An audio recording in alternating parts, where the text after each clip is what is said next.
Jason Tatum returns with a vengeance as Orlando falls apart in front of home crowd. Boston stormed into Game 3 like an unstoppable force, their momentum electrified by the triumphant return of Jason Tatum, whose presence alone sent shockwaves through the Amway Center, as the Magic scrambled to prove they belonged on the same hardwood. But from the very first second it became abundantly clear that Orlando was already struggling to keep their footing against the tsunami of pressure and relentless energy that Boston unleashed without mercy.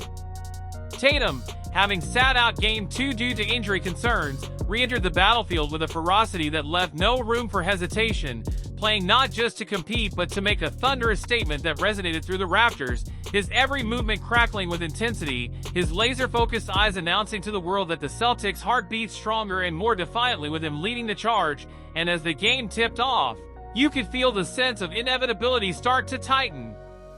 around Orlando like a noose. Meanwhile, Jaylen Brown, who has battled a persistent knee issue since February, seemed determined to defy every limitation, throwing his body into every play with reckless abandon, flying across the court for loose balls, hounding Orlando into careless mistakes, and setting a tone of ruthless aggression that the Magic simply could not match no matter how desperately they clawed and scratched to stay afloat. Paolo Banchero, Orlando's young phenom and beacon of hope, tried to shoulder the load, muscling his way to tough buckets early, but Boston's defense, a wall of green and white determination, suffocated him at every turn, throwing body after body at him, swarming him with the kind of ferocity that made every dribble, every pivot, feel like he was trying to wade through quicksand under a collapsing sky.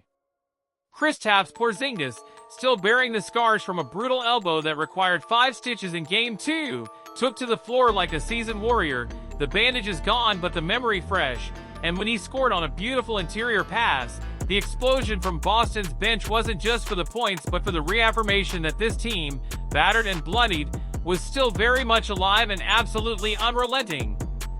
The heat between Caldwell Pope and Tatum reignited almost immediately, their animosity boiling just beneath the surface, with bodies crashing, elbows flying, and tempers barely held in check, transforming every possession into a battle for supremacy where pride was just as much at stake as points on the board, and the crowd fed off the intensity, alternating between roars of outrage and gasps of disbelief with every collision.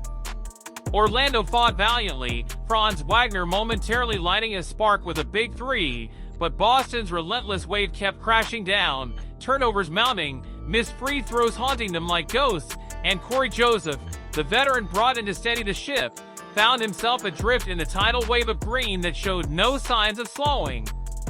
Jason Tatum orchestrated the chaos with surgical precision, exploiting mismatches, blowing past defenders, draining cold-blooded step-back threes, and slicing through the Magic's switching defense like a blade through butter, making it perfectly clear that any doubts about his health had been annihilated by his unstoppable will to dominate. 7 straight points from Boston widened the gap and shattered any illusions of early Magic resilience, and when Tatum's first 3 of the night splashed through with that high, majestic arc, it felt like a warning shot, a chilling reminder to the entire Eastern Conference that this Celtics team was not merely here to win games but to crush souls. Jaylen Brown, the silent executioner, began carving up the Magic's offense, reading passing lanes like an open book, turning steals into violent slams that silenced the Orlando faithful, and with each thunderous dunk, the psychological toll grew heavier on a Magic team already teetering on the brink of collapse.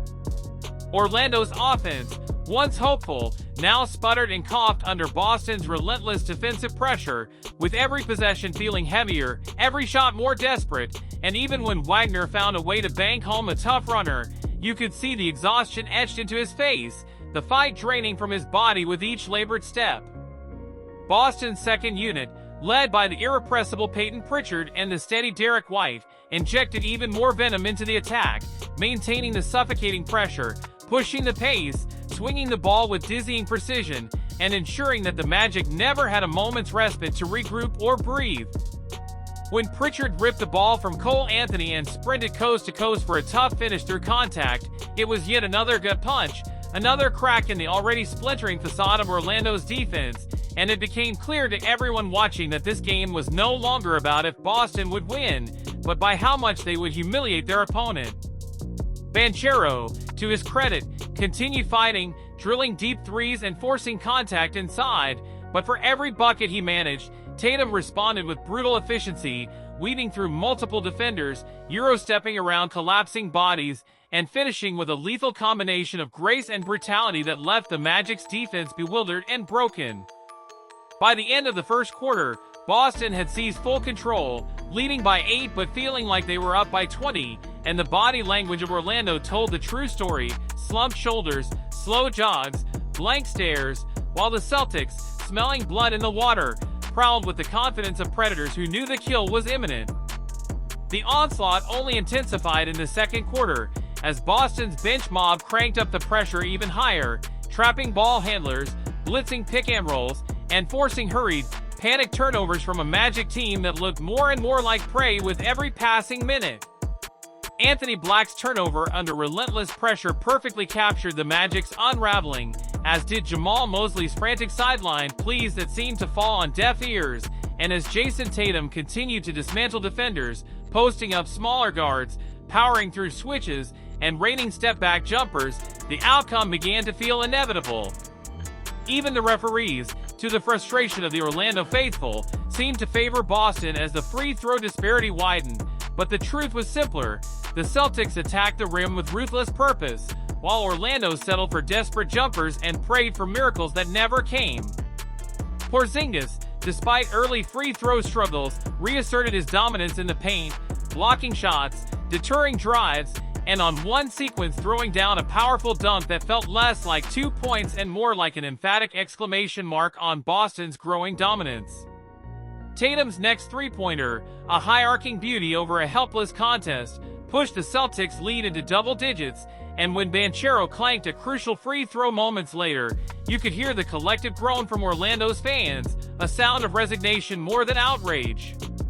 Every rebound seemed to find a green jersey, every loose ball ended in a Boston fast break, and the energy inside the Amway Center drained away with every missed opportunity, every Magic turnover feeding the growing inferno that Boston was stoking with clinical, merciless execution.